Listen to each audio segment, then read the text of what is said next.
CLL is a relatively rare disease, and we've made a huge amount of advances in terms of understanding both the types of factors that govern how the disease will behave over time, as well as what therapy is best for each individual patient. And that changes so rapidly that we CLL specialists spend all our time keeping up with that.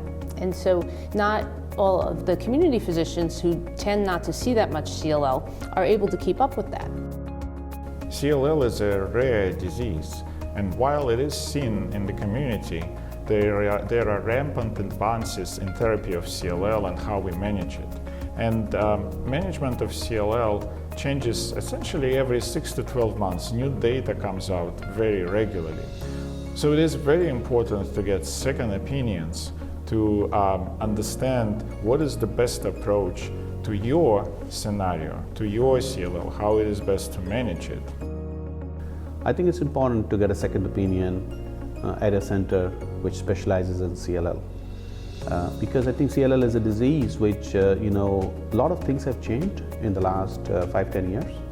A lot of new drugs have come along, a lot of new drug combinations have come along, and I think it's really imperative. The second opinion helps to introduce additional options, gives exposure to innovative clinical trials, and often we might come up with something that we haven't thought about before.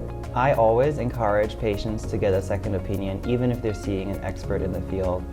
I think having more information can always be more helpful in making you make the right decision for yourself and your family.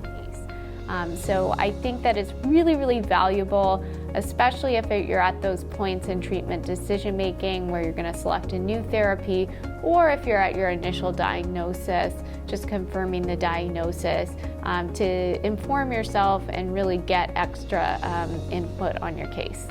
I always encourage my patients that when in doubt, if they want to have a second opinion, they should definitely go for it. It will only lead to good or improved outcomes, because even if they decide to stay with the path that they already have been mentioned, they will do it with a more calmer way and in a more confident way.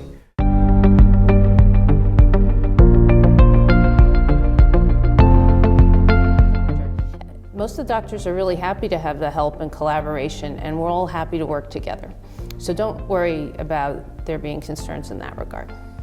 We have collaborated with many local hematologists, oncologists in the community, and they have always been very grateful for working with us and being able to reach out to us for any questions.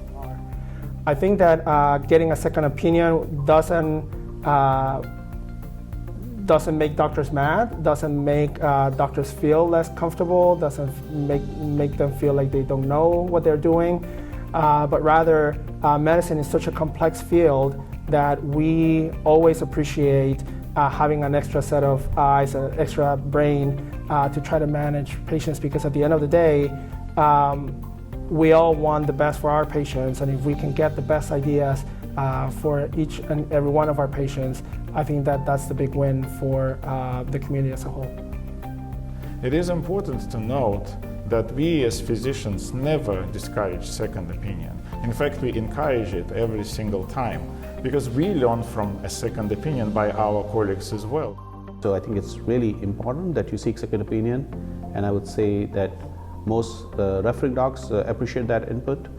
And I think at the end of the day, it's your health, it's your disease, your health. You have to make decisions for that.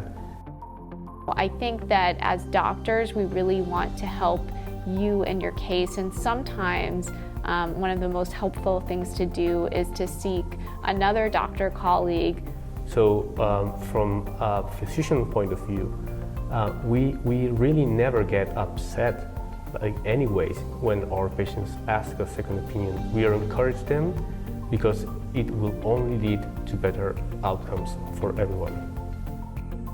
You can get your second opinion here today by going to the Programs and Support section of CLLsociety.org.